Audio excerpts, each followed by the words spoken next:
100% fees రాయితీతో AI నేర్చుకోవాలనుకుంటున్నారా? Attend Quality Thought Gen AI test 2025. So especially ఈ cinema music గురించి మాట్లాడితే సాంగ్స్ ఇప్పటి వరకు రిలీజ్ అయినవి ఏదైతే ఉన్నాయో అది అమేజింగ్. ట్రైలర్ చూసినా సరే, బీజిఎం కానీ. దేవిశ్రీ ప్రసాద్ గారికి కమ్బ్యాక్ చందు గారి సినిమాతో వచ్చింది అని అంటే కమ్బ్యాక్ అంటే నేను అసలు ఒప్పుకోనండి. సీరియస్లీ జనాలైతే టాక్ అలాగే అనిపిస్తుంది. 1 month బ్యాకే పుష్ప వచ్చింది. Pushpa 2 when compared to Pushpa 1 there is a huge difference. ప్రజలు అంటున్న మాట ఇది, నేను అంటున్నా, నా పర్సనల్ ఫీల్ కాదు. అంటే నేను అదైతే అసలు అంటే ఒప్పుకోను. Especially for love songs if you have to talk Exactly. Fast beat songs లో డించాక్ డించాక్ డిఎస్పీ గారిని కొట్టేది లేదు. అంటే ఆయన దగ్గరికి అప్రోచ్ అయినవి లవ్ స్టోరీస్ అయితే లేవండి. But when it comes to love stories ఇంకా దేవి గారిని కొట్టిందైతే లేదు. ఇది నాకు ఈ పాటలకి ఇంత అద్భుతమైన రెస్పాన్స్ రావడం నాకు కొత్త, ఆయనకు కాదు. సో నాకు అంటే నేను అదే చెప్తాను. నేనంటే అంటే ఇక్కడ you were very specific about the love tracks. మ్యూజిక్లో మీ ఇంటర్ఫియరెన్స్ కూడా చాలా ఉంది.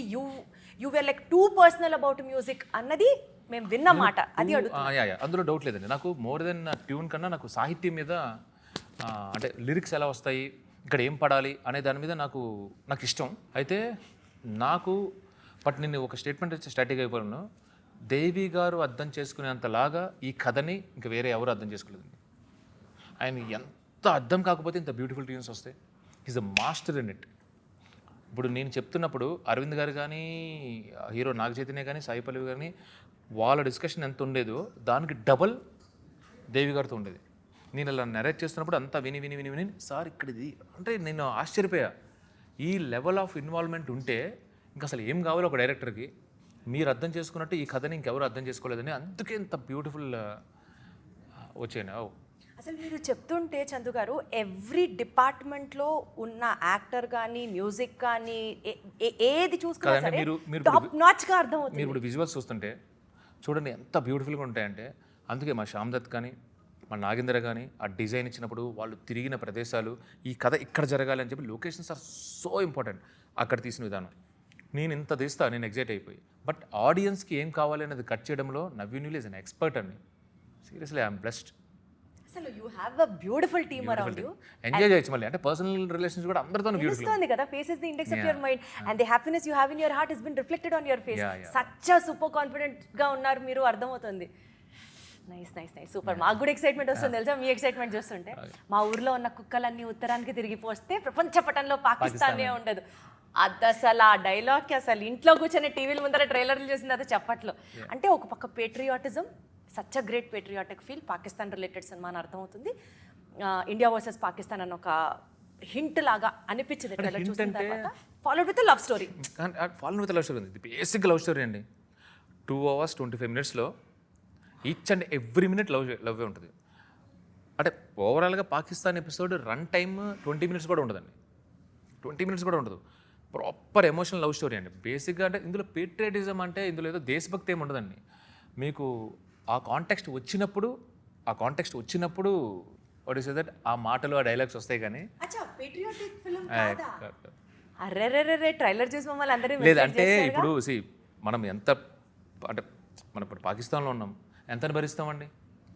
When it comes to mother India అన్నప్పుడు ఆ కౌంటర్ ఇచ్చేస్తాం కదా. అలాంటి కౌంటరే తప్పితే వాళ్ళ టీంని అక్కడ ఉండి అక్కడ కట్ త్రోట్ క్రిమినల్స్ మధ్యలో వాళ్ళ టీం ఉన్నప్పుడు వాళ్ళని కాపాడుకోవడానికి వచ్చినప్పుడు సన్నివేశం వస్తుంది తప్పితే ఇట్స్ నాట్ పేట్రియాటిక్ ఫిలిం. ఆ ఇన్సిడెంట్ అప్పుడు హీరో రియాక్ట్స్. అది గుజరాత్లో ఉన్నప్పుడు అంతే, డీమచ్చలేసం వాళ్ళ ఊరిలో ఉన్నప్పుడు అంతే, పాకిస్తాన్లో అంతే. That's it. ఇప్పటి వరకు అది ఒక పేట్రియాటిక్ ఫిలిం. అసలు లవ్ స్టోరీ ఒకవైపు, పేట్రియాటిజం ఒకవైపు, అసలు బీభత్సంగా కాంబినేషన్ అనుకుంటున్నాం. సో ఇప్పటిదాకా క్లారిటీ ఇచ్చారనమాట. రైట్. ఎమోషనల్ లవ్ స్టోరీ అండి. ఎవరు ఎక్కువ చేశారు అనేది అంటే మీరు బయటకు వచ్చిన తర్వాత ఇద్దరులో ఎవరు అనేది మీకు కన్ఫ్యూజ్ అయిపోతారు. అంత బాగా చేశారు ఇద్దరు. బన్నీవాస్ గారు ఈ సినిమా గురించి మాట్లాడుతున్నప్పుడు 100% 100 crores క్లబ్లో నాగ చైతన్య గారిని నిలబెట్టబోతున్నాం అన్నట్టు he was super confident. Okay అంటే అది బిజినెస్ కమర్షియల్స్ ప్రొడ్యూసర్ గారు మాట్లాడాలి. అంటే might be this is a very diplomatic answer. But diplomatic కాదండి. నేను కాన్ఫిడెంట్ ఏం చెప్తానంటే ఈ సినిమాని ఏం ఎక్స్పెక్ట్ చేసి వచ్చి కూర్చుంటారో, ఈచ్ అండ్ ఎవ్రీ ఆడియన్స్ ఏం ఎక్స్పెక్ట్ చేసి వచ్చి కూర్చుంటారో అది వెనక్కి ఇచ్చేస్తామండి. We will give it. అందులో మాత్రం ఈ సాంగ్స్ విన్నా, ఈ ట్రైలర్ చూసినా ఏముంటుంది సినిమాలో, మేము ఏం ఎక్స్పెక్ట్ చేసి మేము ఏం ఎంటర్టైన్ అవుతాం ఈ సినిమా దగ్గర నుంచి ఉన్నది మాత్రం 100% ఉంటుంది.